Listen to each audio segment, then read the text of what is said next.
the Baen Free Radio Hour.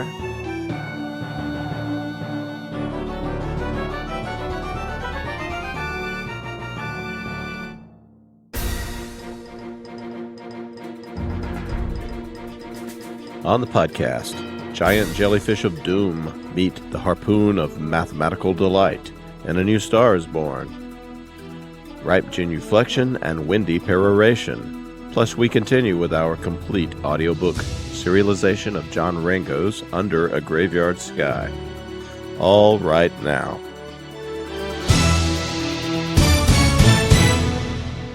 Welcome to the Baen Free Radio Hour podcast. It's an honor to have you along. I'm Baen editor Tony Daniel. This time we have part one of a two-part discussion with Charles E. Gannon on his new novel, Raising Caine. This is book 3 in Chuck's Compton Cook Award winning, Hugo-nominated Caine Riordan science fiction series, and it's the sequel to Trial by Fire and Fire with Fire. We also continue with our complete audiobook serialization of John Ringo's Under a Graveyard Sky. Now the news.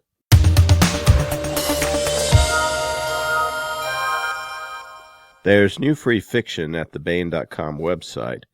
This month we have Embers of the Past by Mike Kupari.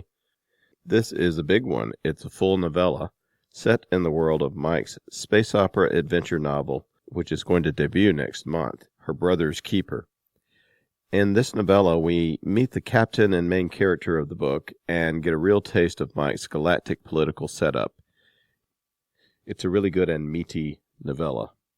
Also this month, we have Tomorrow's Math by Dr. Robert Dawson. Robert is a mathematics professor at St. Mary's University in Nova Scotia. He was also a runner-up for the Jim Baen Memorial Short Story Award. And when I met him at the International Space Development Conference this year, which is where we give the award, I asked him if he would consider writing an article for the Layman on what cool future developments might be in store for math, or if there could be developments in math. He said there could be, and especially what might be the implications of mathematical advance for humankind's future.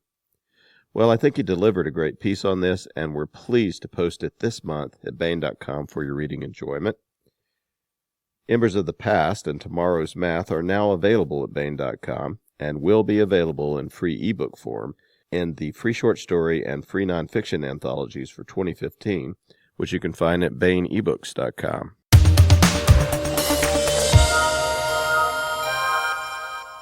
This is part one of our two-part interview with Charles E. Gannon on his new entry in the Caine Riordan science fiction series, Raising Caine. Part 2 and the conclusion of this interview will be available next time on the podcast.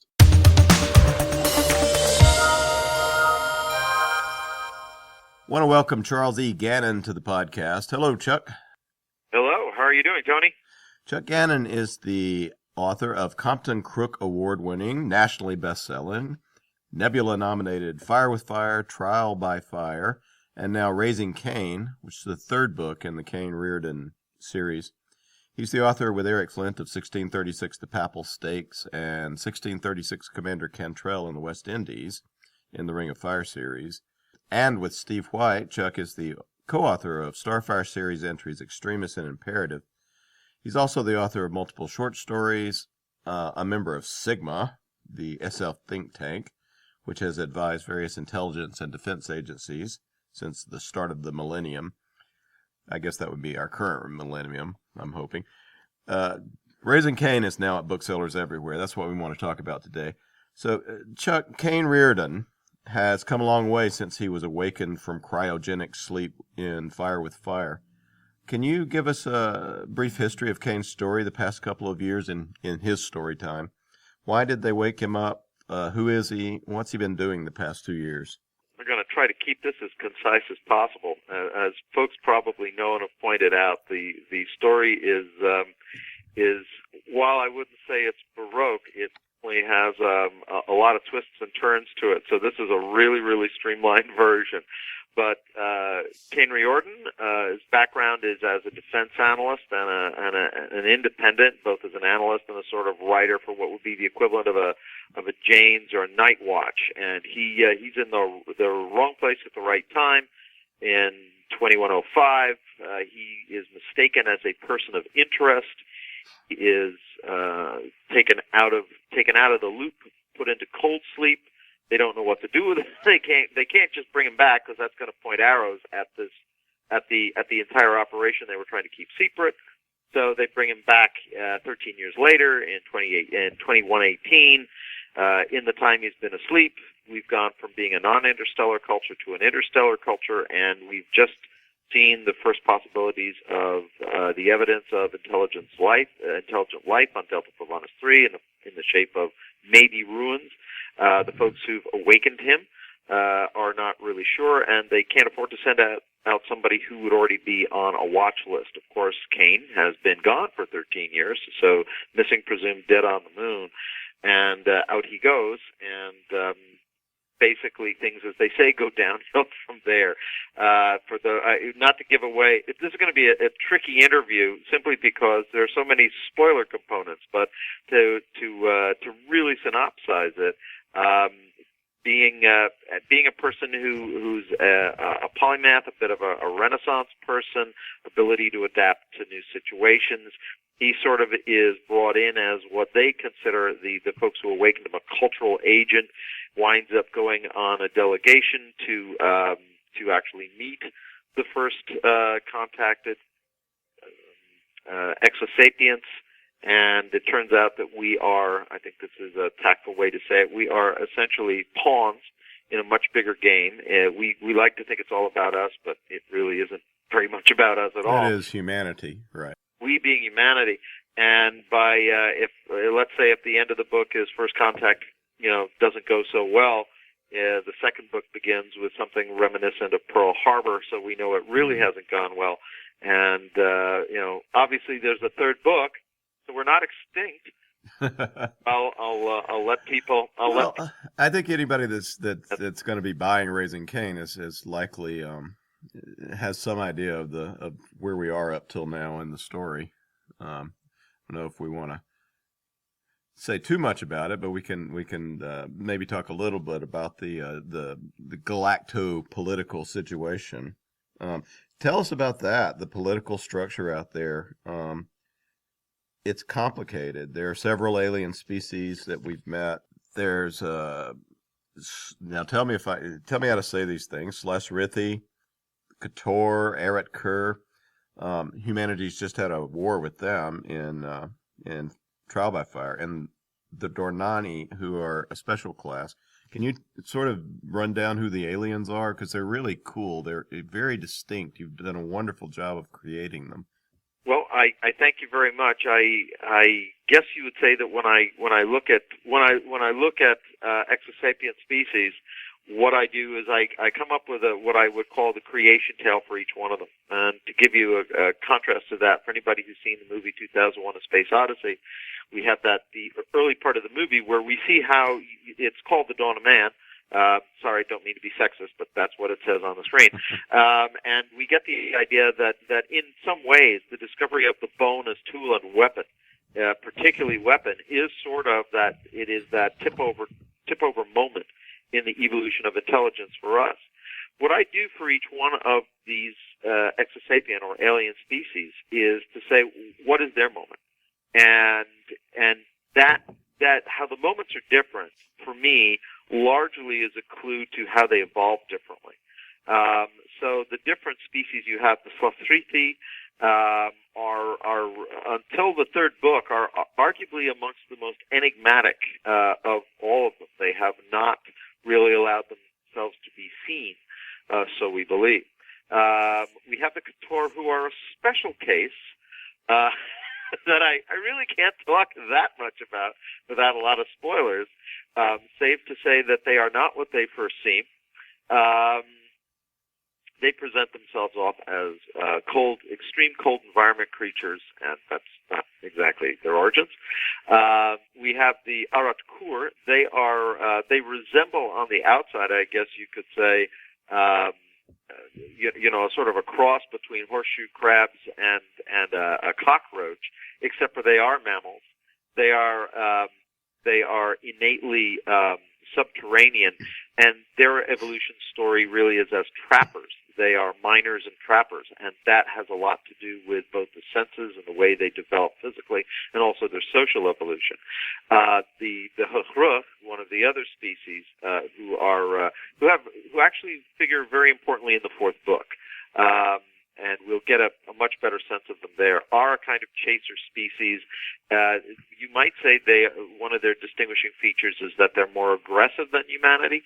Being more aggressive than humanity, they have a hard time maintaining the sort of forward-moving culture. They have a tendency to bash themselves back, if you will, to earlier technological and social states, simply because they don't ride the ragged edge of the balance of terror, I guess you could say, as well as Homo sapiens does. And the Dornani are sort of in a special class. And the reason, arguably, they're in a special class is because they are the only one of these groups, of these various exosapient groups, who have a history that connects to an earlier historical epoch in this particular area, this stellar cluster. They remember, or they have fragmentary memories of an earlier time when there were at least one or two other species that were predominant, who have, interestingly, and at this point in the series, mysteriously been removed from the game board. How that happened, why that happened, is all part of what the series is moving towards. And I think it would be safe to say that there are a lot of let's put it like this. One of my jobs is to make sure that I'm not tangling readers up with more moving wheels and gears than they need to be tangled up with at any given moment. But I think it's also safe to say that for those folks who are familiar with it, you ain't seen nothing yet. So there are a lot more whirring gears and wheels back there. Yeah. You could sort of say that Raising Caine is the Slathrithi book, right? There's a lot about them, we find out. Oh, absolutely. It definitely is the Slathrithi book. It is, one of the things we like to talk about. It gets constantly, this book is already, doing very well as a first contact book, given the way that Amazon characterizes these things. I actually think it needs a different title. It's a deep contact book. In that first contact suggests that you sort of overcome the initial barriers so that you can pursue a deeper relationship at some later point. They're sort of doing it all at once. They being the humans who've been invited, and the Slathrithi who have invited them. And in the course of that contact, they learn a lot about each other, particularly humans about the Slathrithi. The Slathrithi are advanced culture. The most advanced, the ones that can, at the moment, kick everyone else's ass are the Dornani, I think. And they certainly have the technology that would allow them to do so. Can you sort of explain how the protocol, the chords work, and how the balance is kept politically? Because you can do things that will draw in. There's sort of chess moves that these guys can make that the Couture show up and put on a display of dominance and force, and that is a mistake because it can violate certain protocols. Can you sort of explain how that works? I can give some really brief parameters for folks who are really interested. Get the first book. You will find the Accords all in the back of it. I'm a real believer, sort of in the same way that mystery writers are. If you're going to do this well, you have to sort of lay the games of the rules of the game out for the reader, so the reader doesn't feel like there's a Deus Ex Machina. So for me, in the course of developing this series, setting those rules out there, just as you're saying, what is the chess game they're playing? Well, in order to not feel like I'm dropping Deus Ex Machina on people, they've got to know what the rules of the game are, and they are there. the appendix of the first book, which are the Accords. Some of the really pertinent or salient features of it, I think, to address the topics you brought up, is that, as one of the human characters says in the first book, it's really not an alliance. It's really not even a confederation. It's essentially a sort of a multilateral non-aggression pact. The various species make various promises not to intrude upon each other, which is one of the things that's kind of it's an interesting aspect that it's a, how can I put this?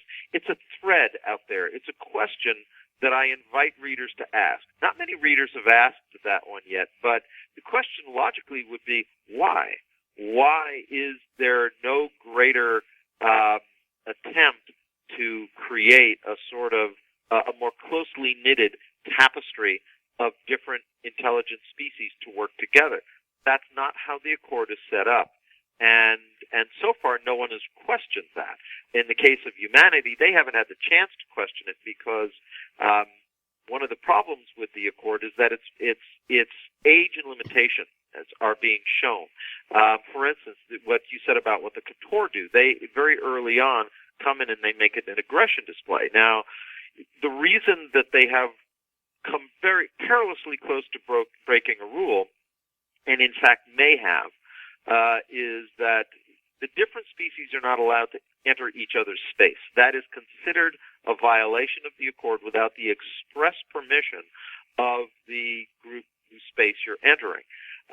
There are no sort of routine visa, nothing like our visa or passport situations are set up.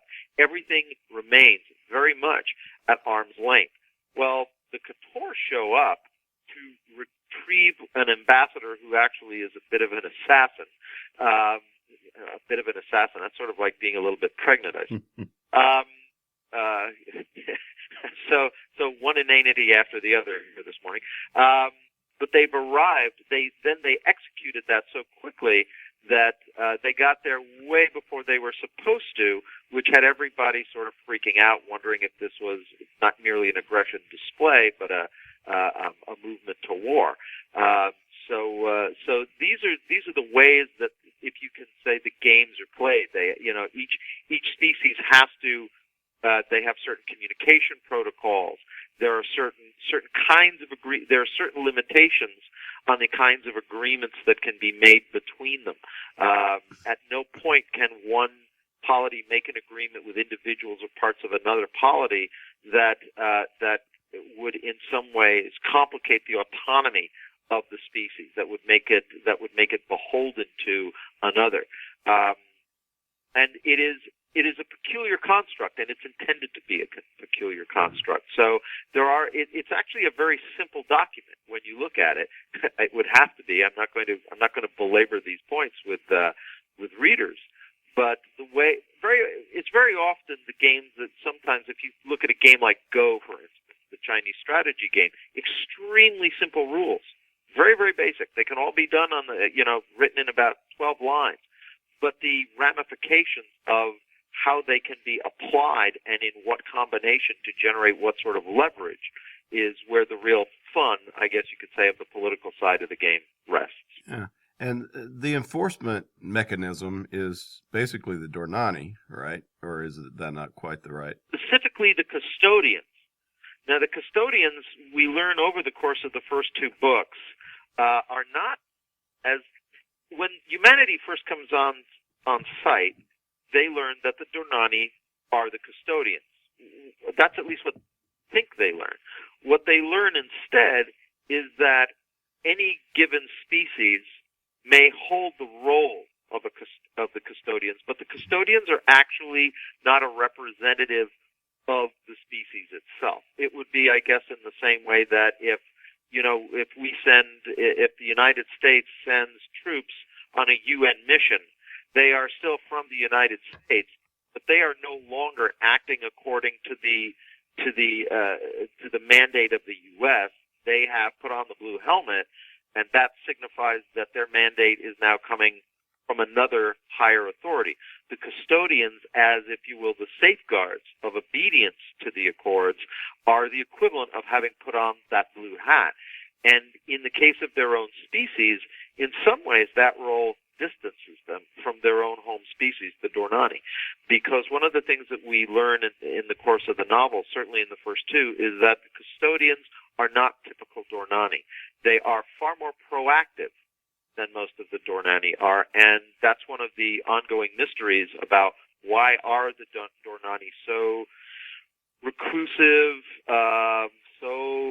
I think it would be almost nice to say laissez-faire about so many events, and that will be something I'm really looking forward to writing the fifth book, because that's one of the things that gets those layers of the onion get peeled back in the fifth book.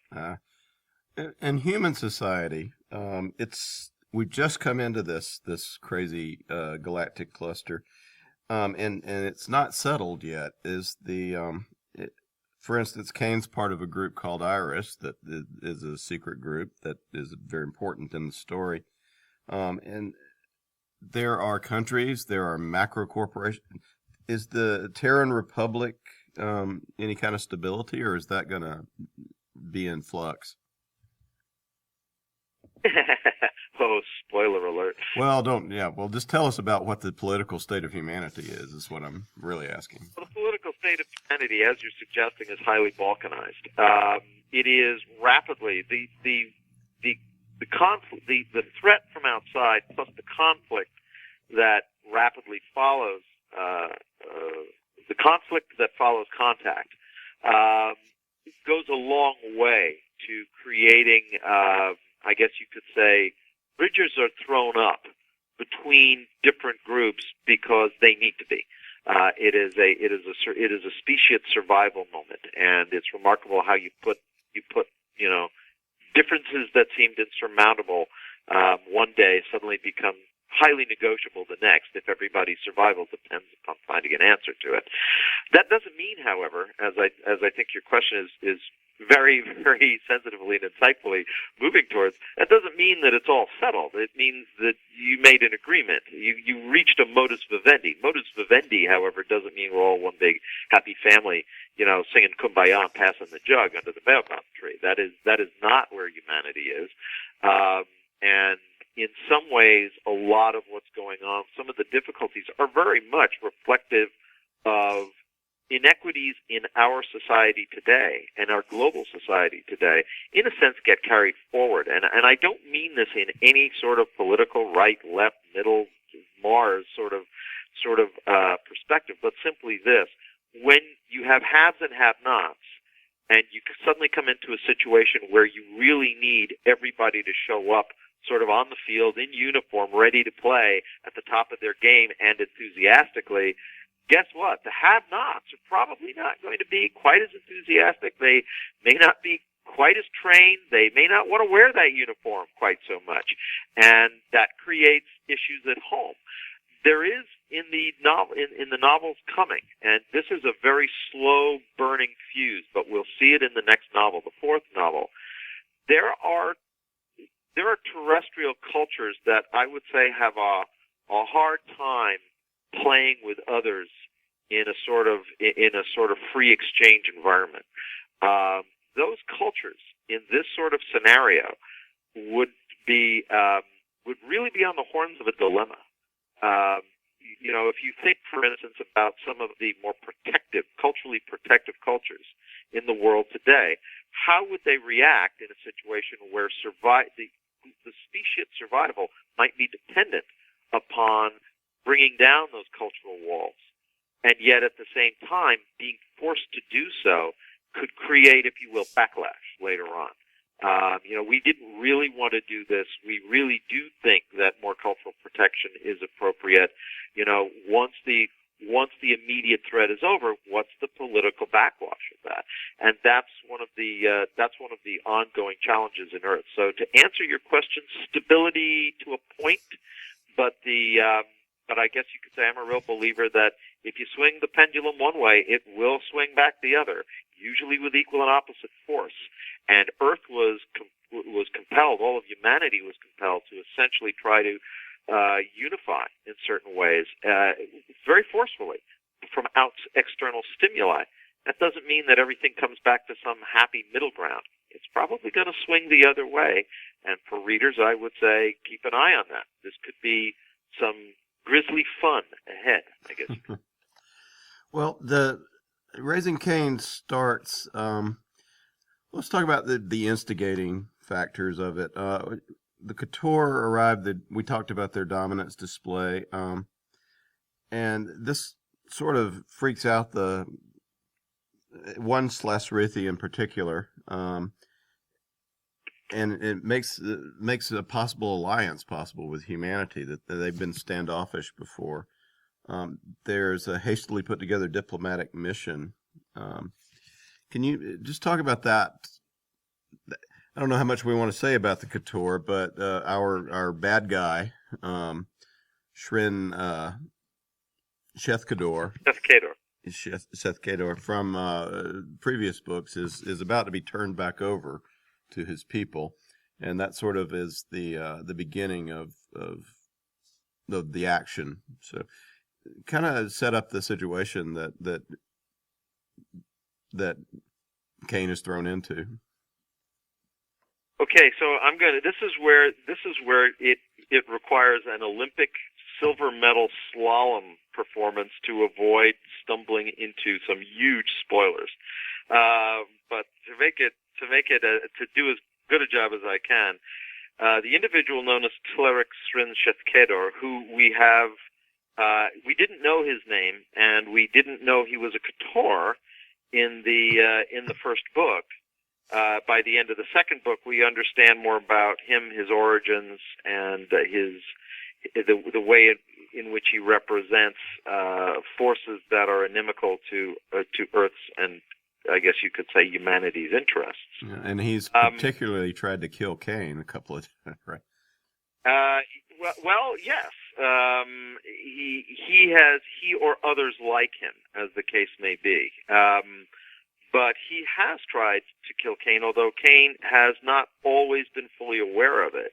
He is the individual responsible for killing, I guess you could say, Caine's sort of mentor, and a lot more than that in regards to other relationships we discover in the course of the books. Nolan Corcoran, who a lot of people who've been critical of the series, and there haven't been a lot, but there have been some, have sort of said, Caine just makes too many correct decisions. And I'm always kind of bemused at that, because when you get right down to it, Caine largely is the one who, in my opinion, makes the real leaps of insight and foresight as to what certain signs mean in terms of humanity's future, is Nolan Corcoran. In a lot of ways, you could say Caine follows the grooves that Nolan has cut with the implied directions. Caine is able to sort of figure those out. One of the reasons that Nolan, a variety of reasons, is that he detects somebody who thinks a little bit like he does as well. So that slight tangent is that Shethkedor has been involved in trying to disrupt, if you will, this sort of what I would call a key strategic thought path that was largely constrained to this group you referred to called IRIS. That is the Institute for Reconnaissance, Intelligence, and Security. It is essentially an umbrella black box organization that is comprised of, it is an organization comprised of agents inside of other intelligence organizations. The reason why it had to be set up that way would be a little bit involved to go into here, but suffice it to say, if you're dealing with something that could threaten the globe, but you can't afford to make a general announcement, and you can't afford to even inform all the intelligence agencies, how do you bring everybody on board? You have to do that by selective recruiting on an individual level in a variety of those organizations. So it's extremely nebulous and diffuse in its membership and its organization, and IRIS has very few resources of its own. It has to, if you will, sort of almost steal or appropriate, I guess would be the tactful way of putting it, legitimate assets that belong to other organizations. And Seth Kador has made something of a minor career trying to derail the strategy and, if you will, the sort of the key players who are on the scent of what's going on and may be formulating a useful response. He's been trying to derail that and by largely getting rid of them.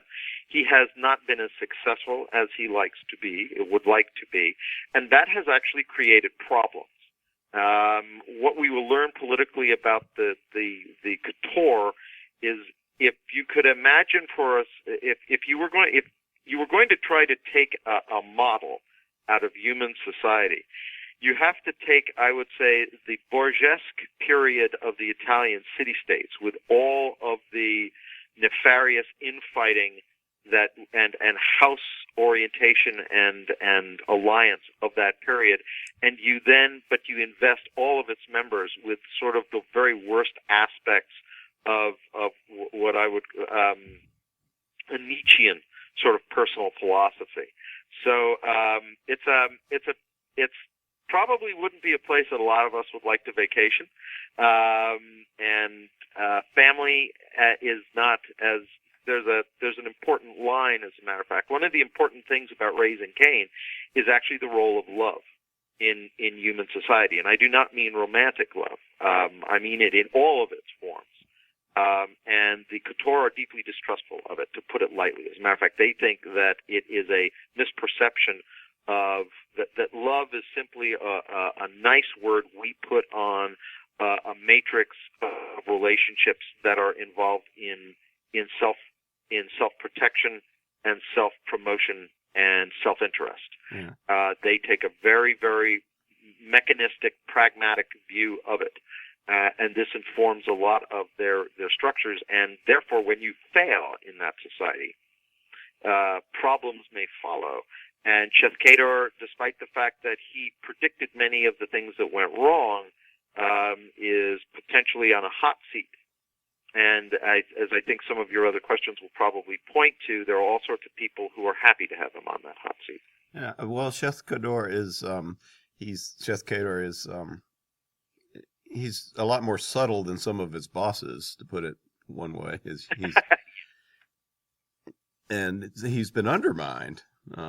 He might have been far more successful and more evil if he didn't have such blunt and abrasive fellows he has to deal with back home, right? Well, they're quite a mix, and one of the things that when we see their exchanges, the exchanges themselves being, by the way, an answer to a mystery that's set up from the first book, which is how the heck did they do those sort of time space relativistically defying feats that we saw in the first book, and we start to see some of the answers for that in the third book. People thought that there was maybe some magic psi stuff involved.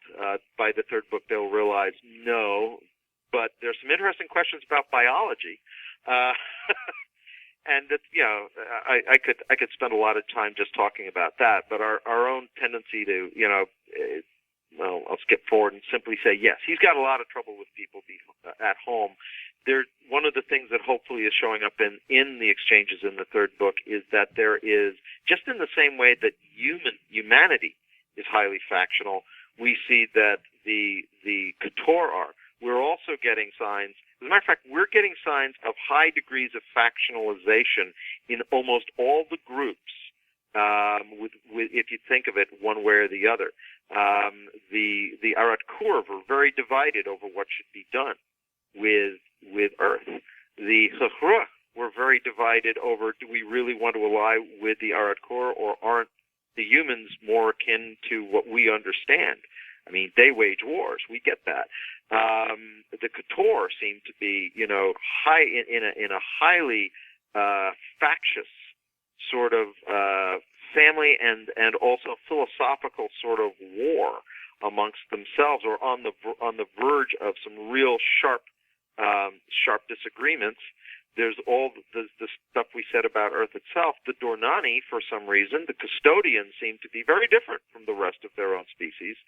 And even in Raising Caine, if one looks carefully, we may see that although the Slasriti certainly are far more unified than almost any of the other groups, too are coming to arguably a sort of a decision fork, a fork in the road, and they may not all feel comfortable about the direction that they must go. Yeah.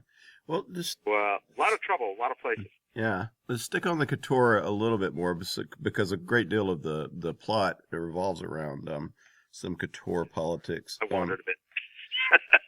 The Caine is in Trial by Fire. Caine has been involved with the elimination of like a whole clan of the Keturah, except for some. Tell us about Nezda and what is her goal? What she want to do? She's one of the bad guys that we encounter in the book. So one of the things that's not exactly set out in detail, even in the third book, and it requires a little bit of reading between the lines at this point, it will become a great deal more overt in the fourth book. It was actually not Caine so much. Basically, Nezda, who is another major Keturan character, is from a very different house. Tlerixrin Shethkedor is from the house Shethkedor. Nezda is from House Perikmeris. However, House Perikmeris has been extirpated. And the reason they were extirpated is because it was the judgment of the other families, the Housemoot, as it is called, that they had essentially engaged in autonomous strategies having to do with trying to undermine Earth that actually accelerated the process of Earth's arrival on the interstellar scene and produced a bad outcome rather than the desirable outcome. For a whole variety of reasons, the Keturah had hoped to bring humanity under its tutelage and fold. This was ruined because one of the things that what the Perikmeris did was they created something in the first book which is known as the Doomsday Rock. For anybody who hasn't read the first book, I will not spoil much except to say, well, Earth obviously didn't get wiped out because we're still talking about Earth. However, this was a machinated event, and the rest of the Keturan houses basically feel, you know what, you cowboyed, you cowboyed this, and guess what, we can't have you cowboying anymore. They essentially got rid of the house. This is what Nezda is from. The entire house has either been euthanized or split up. This is, by the way, not uncommon amongst the Keturah, which gives you an idea of just how warm and fuzzy a bunch they are.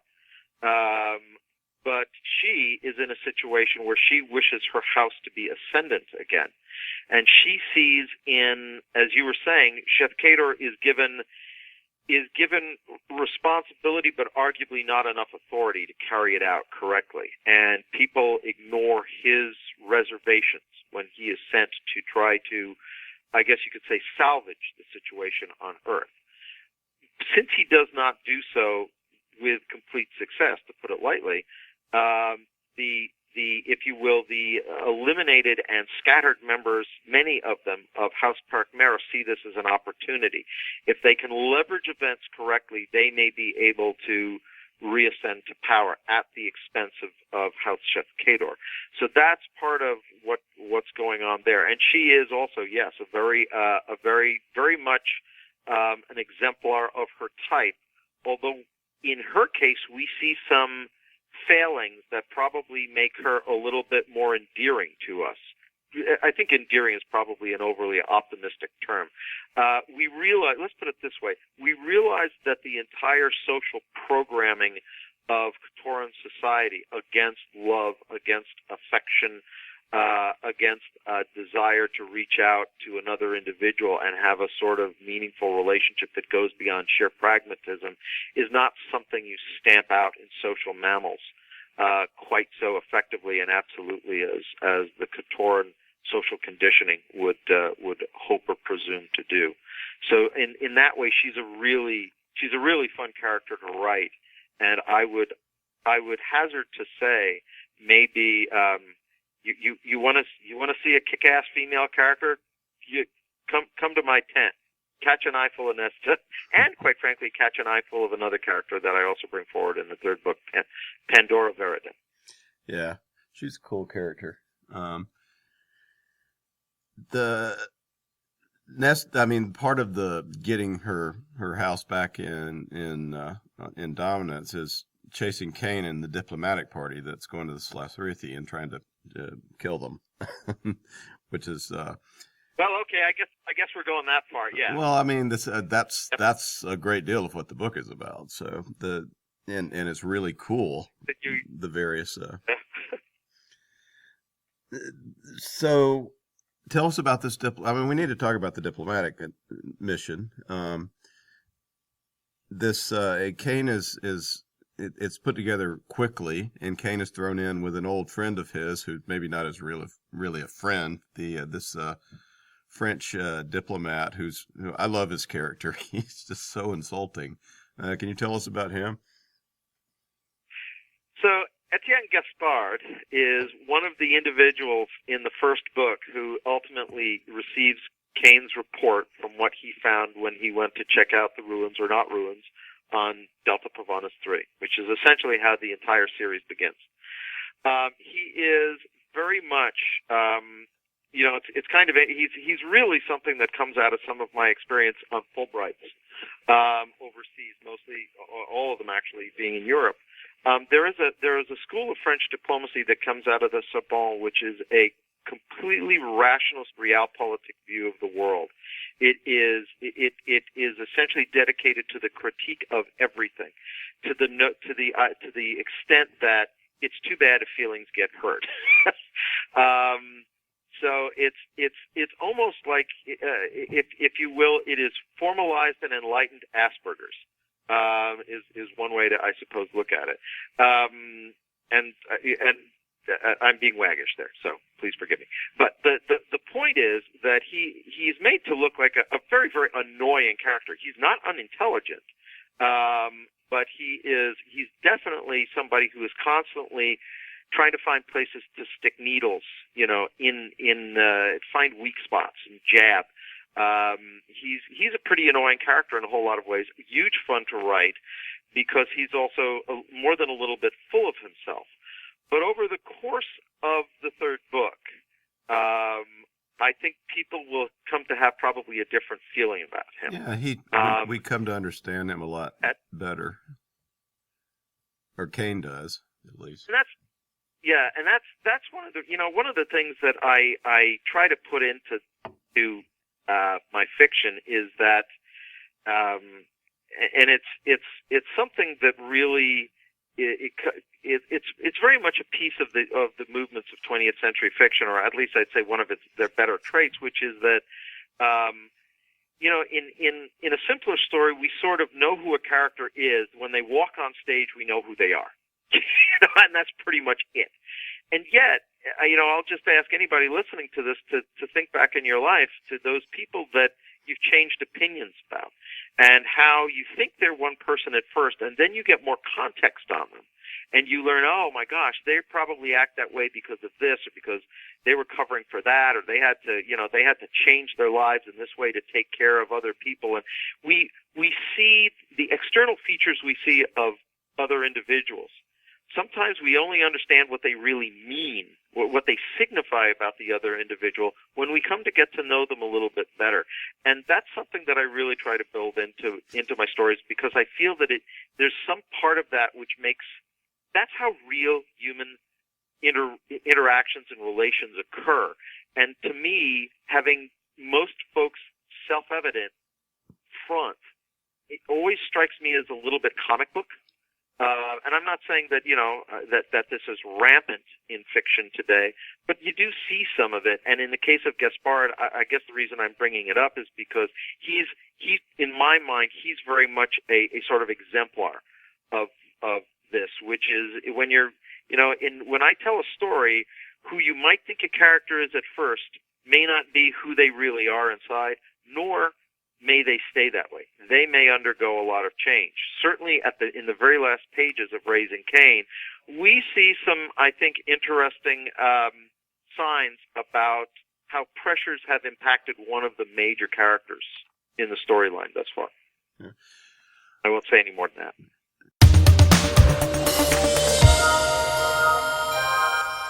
That was part one of our two-part interview with Charles E. Gannon on Raising Caine, his third entry in the award-winning science fiction series. We'll have part two of the interview next time on the podcast.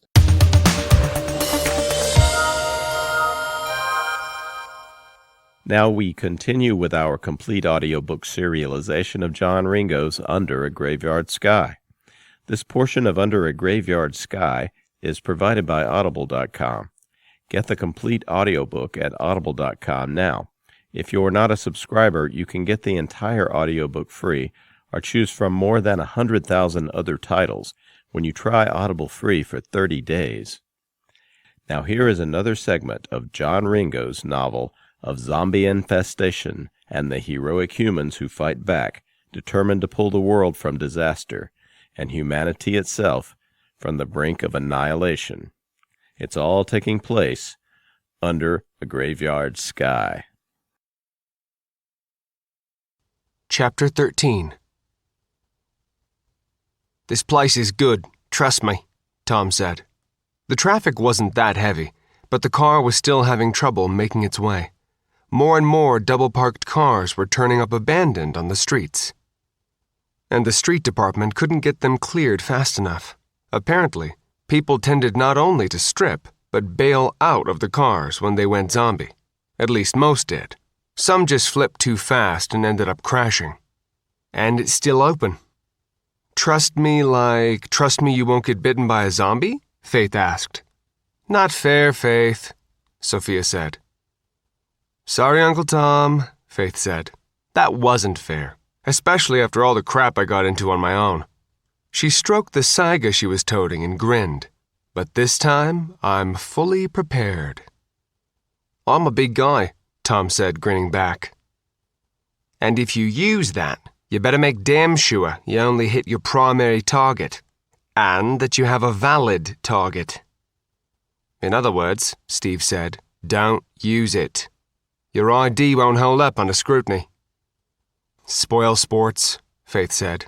"Truth is, I don't want to take a shot. I'm still too woozy, but it's a nice security blanket." "I hope you told them that they're hosting contractors," Stacy said. "I did," Tom said. "There were some issues to work out, but it's all good." "They don't want people with guns?" Sophia asked. She was in body armor and full covering, but had settled for just a pistol and taser. Pistol on the right thigh, taser on the left. "The restaurant is popular with a certain crowd," Tom said. "The owner was twitchy because he didn't want them getting roiled." "We're here, sir," Durante said, as the limo pulled up to an unpretentious brownstone building on the Upper East Side. "Doesn't look like much," Faith said, opening the door and stepping out. "You're supposed to let Durante do that," Sophia said. "You're never going to figure out how to make an entrance, are you?" "Let me clear the way first, Faith," Durante said, holding out his hand. He strode towards the door, checking side to side for threats, as the driver stepped out and covered the street side. "The good ones rarely do," Tom said. He was wearing just a business suit. Of course, he was also carrying under the suit. "Truth is, this place is used to this sort of arrival, just not as openly armed." "Oh," Steve said. "That sort of crowd." "What sort of crowd?" Faith asked, looking around. "Mr. Smith!" The speaker was a short, rotund fellow with a thick Sicilian accent. "It is good to see you again." "Mr. Fattore," Tom said, nodding. "I hope this isn't a bother."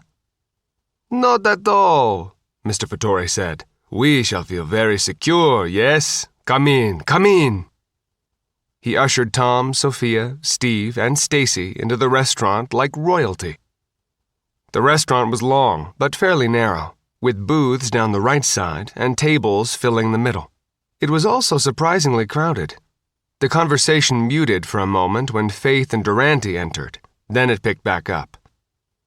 "For you and your friends," Mr. Vittori said, gesturing to a booth at the rear. Faith found herself blocked in getting to the booth. Faith said. "You're sitting at a table?" Vittori said in a whisper. There was an empty table by the booth, which would only take 4 anyway. He clearly wondered why he had to explain.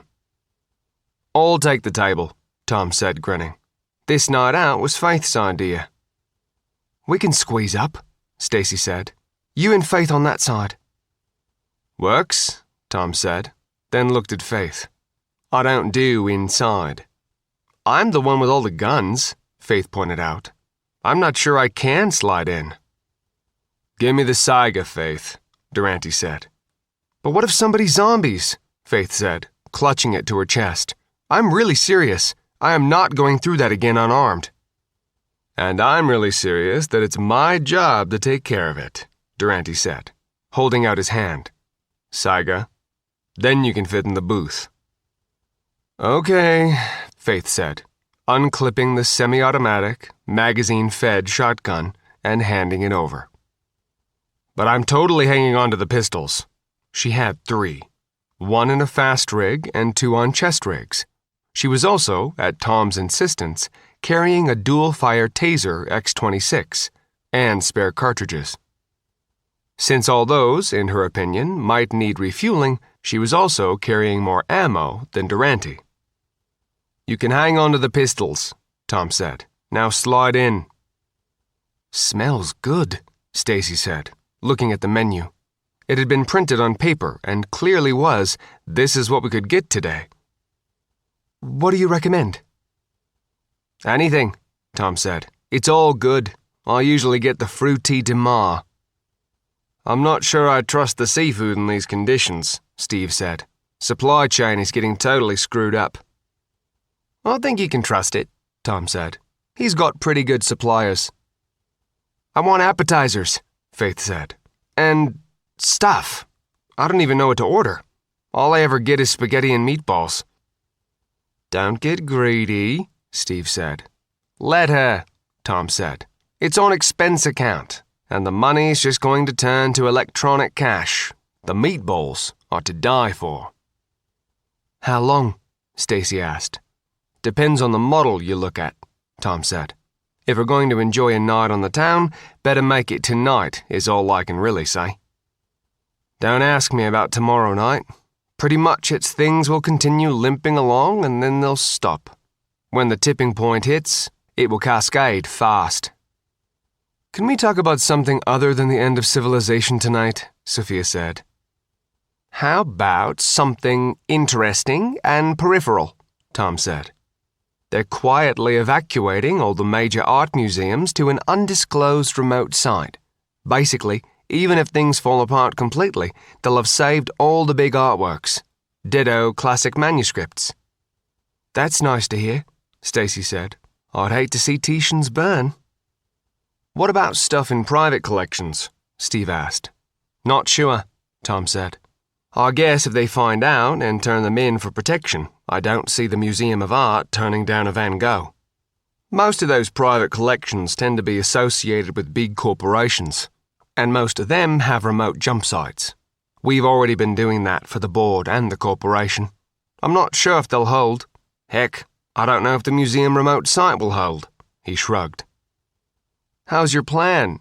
Faith asked. "Solid," Tom said. "Thanks in good part to Sophia. This is on expense report because of what you've been doing. Not Faith, by the way." "Well, thanks a lot," Faith said. "All I did was stop zombies from taking over your building and nearly died doing it." "That too," Tom said. "Just twitting you. Richard Bateman said he appreciated both your efforts."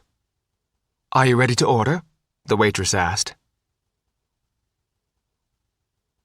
"I don't know what most of these are," Faith said, looking at the load of appetizers.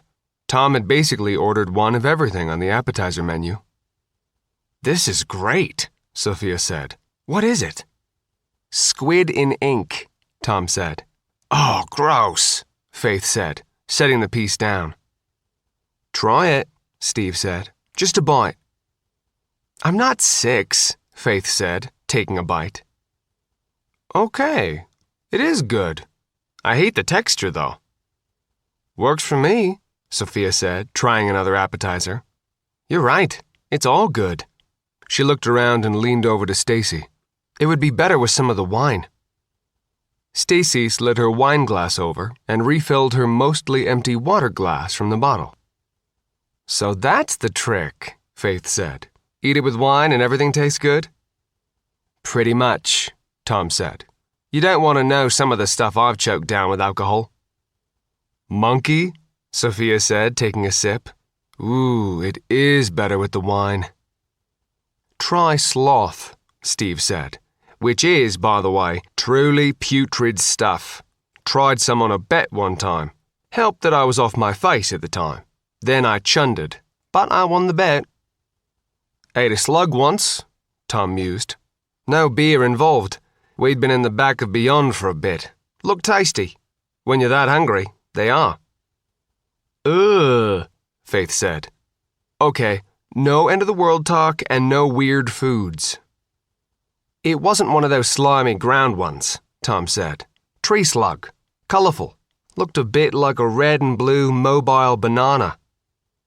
Turned out they're slightly poisonous. Was quite ill the rest of the op. No eating red and blue tree slugs, Sophia said, nodding. Got it. Just in case it comes up. Speaking of which, how are you doing for supplies? Tom asked. We resupplied right after we got here, Steve said, which means the boat is packed, but we should be good for a month or so. Depends on how long we spend in harbour. Not much longer, Tom said. We'll be moving the girls back to the boat after tonight. We're shutting down the project Sophia's been working on. It's as complete as it needs to be. Understood, Stacy said, and I'll be glad to have them back. No offense. It's been an adventure, that's for sure, Tom said. I'd say sorry again, but... What's it you say about adventure, Da? Faith asked. Adventure is something that happened to someone else. Preferably a long way away and a long time ago, Steve said. When it happens, it's horror, terror, or tragedy. Someday this will be an adventure, Faith said. Okay, they're right, Faith said, burping as she picked at her tiramisu. The food in New York is incredible. I should have gotten that fruit of the sea thing. I usually don't like seafood, but that was great. And this is really just a neighborhood restaurant, Tom said, but one of the best in the city. Do we have to go right back to the boat? Sophia asked. It's getting dark, Steve said, and there's a curfew. Which is hardly enforced, Tom said. Even with the National Guard, they're too busy rounding up infected. And it's getting dark, Steve noted. Up to the parents, Tom said, shrugging. There's some clubs still open, and I hear there's a more or less continuous concert going on in Washington Square Park. More of a rave, really. Concert? Sophia said, her eyes lighting. In the dark, Steve said, in zombie-infested New York City. I've never been to a concert, Faith said sadly. I mean, that's one of those things you do when you're a teenager. The way things are going, I'll never get a chance. Or go to prom, she sniffed. We are not going to a concert at night in a park in zombie-infested New York, Steve said, and that's final. This band sucks, Faith shouted. Warm-up band, Tom shouted back. They usually do. The good ones don't come on until later. Nobody seemed to care that the band sucked. With enough alcohol and drugs, anything sounded good. And from the litter, it looked like the party had been going on for quite a while. The stage was set up right in front of the arch and was apparently powered by a collection of generators that added their own cacophony to the din. No security? Sophia asked, looking around. There was no sign of police presence, and nobody was apparently in charge. "I guess it's us," Tom said, grinning. "No, this is a totally illegal gathering under New York City law, but it has sprung up so many times and there are so many other problems that they're not bothering to enforce it. You're here at your own risk, which I would not suggest if Durante and I weren't here." "Got it," Sophia said. The women in the crowd were either in large groups or accompanied by males. "Don't drink from an open container, don't accept anything, and for anything else, I've got this," she said, tapping her pistol. "This will probably stop any problems in their tracks," Tom said, tapping the large BERT sign Velcro to the front of her Kevlar. He'd also provided contractor badges for the group. The badges on neck lanyards read, "Biological Emergency Contract Agent." "What?" Sophia said, her eyes wide. "You mean the rumor that BERT vans are taking people to be made into vaccine? Nobody believes that." "Just keep repeating that," Tom said. Despite the implicit warning, Sophia gently drifted to the side of the group, getting a look at the crowd. Most of them were young, her apparent age, or maybe even her real age. The point was that you could never tell, and the whole crowd had a funny edge. They didn't seem to be enjoying themselves as much as trying really, really hard to enjoy themselves. The only ones that didn't have that edge were the ones that, before it was even dark, were already so stoned or drunk they could forget why an illegal concert could go on in the park without being broken up. "Hey," a guy said from behind her. It was as close to a whisper as you could use, with nuclear-level speakers blaring. "Top-quality vaccine." She turned to look, and the guy was holding a vial cupped in his hand. "I can get syringes, too." The guy was dressed in a vivid pink rayon shirt, a Yankees jacket, and jeans. He looked like some sort of walking advertisement for bad drug dealers. "Clean." "Got some," Sophia said. "Thanks." Sophia turned fully so he could see the sign on her body armor and neck badge, and just gave him a cold, blank stare. "Oh, shit," the guy said, his eyes going wide. He turned around and hurried away, occasionally glancing over his shoulder. "Wow, that really does work," Sophia said. "Hey," a girl said, looking around to make sure nobody could hear. "Can you score me some?" "We don't really make vaccine," Sophia said, sighing. "And I don't even work the streets. I'm support staff." "What do you do?" the girl's male companion asked slowly. He was pretty clearly stoned but trying to track. "Antibody tests," Sophia said, shrugging. "Lab work. Making sure that our clients aren't infected.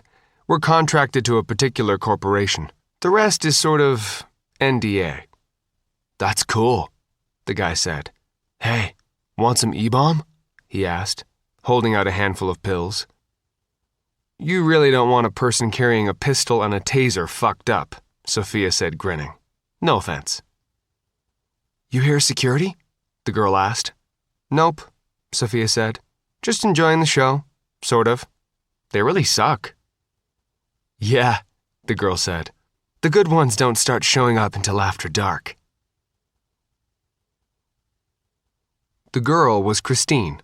Her boyfriend, he's just a hookup, really, 'cause he's got a source, was Todd.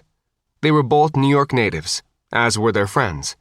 The group was huddled for protection against the increasingly rowdy crowd.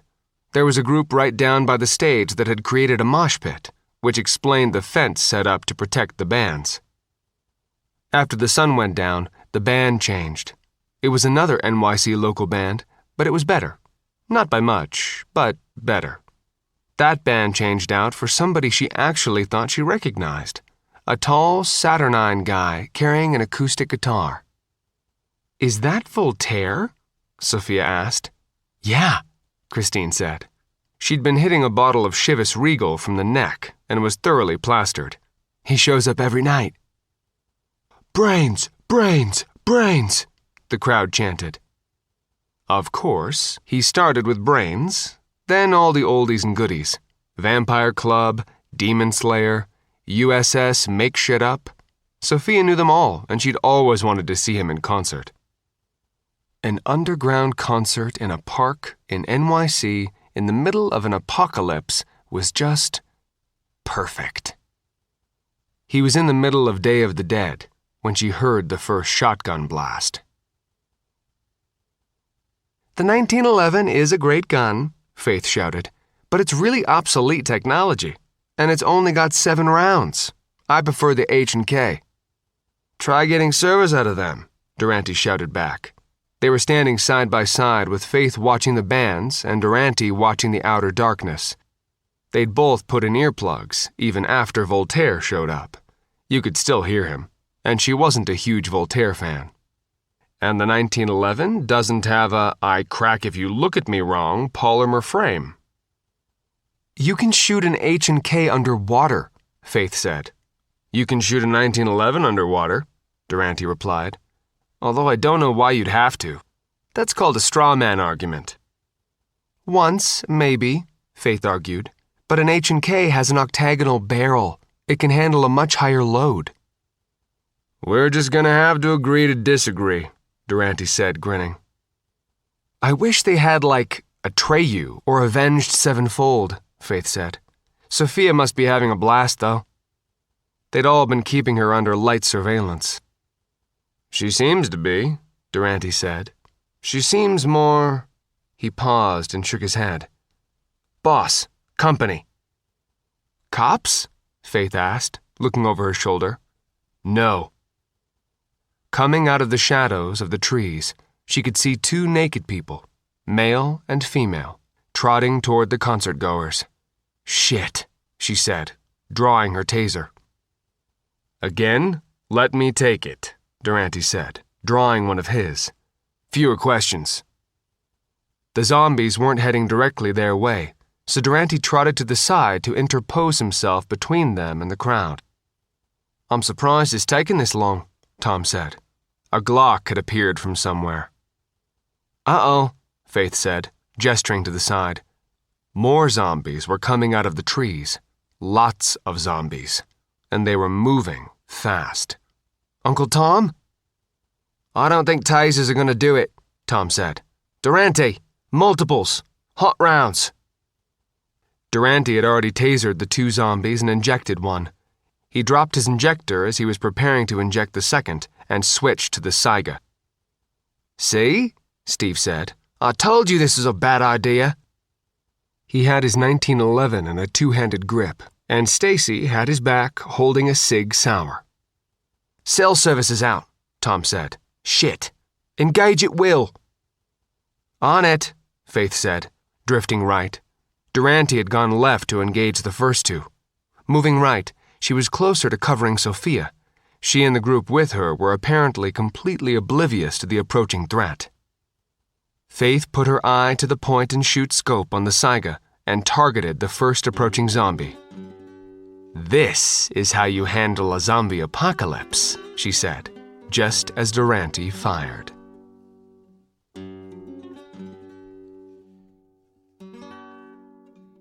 That was another segment in our complete audiobook serialization of Under a Graveyard Sky by John Ringo.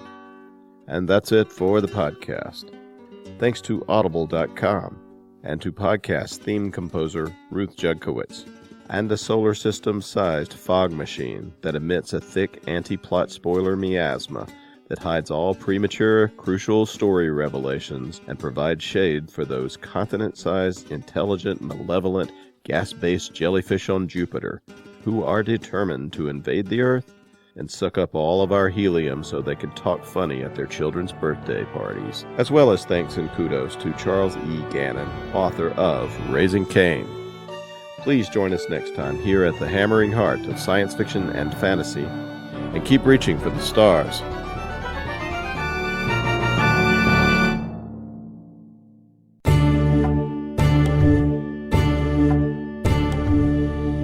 The Baen Free Radio Hour is brought to you by Baen Books Audio Drama, presenting dramatized audio plays of the best science fiction and fantasy with a professional cast and cinema-quality soundtracks.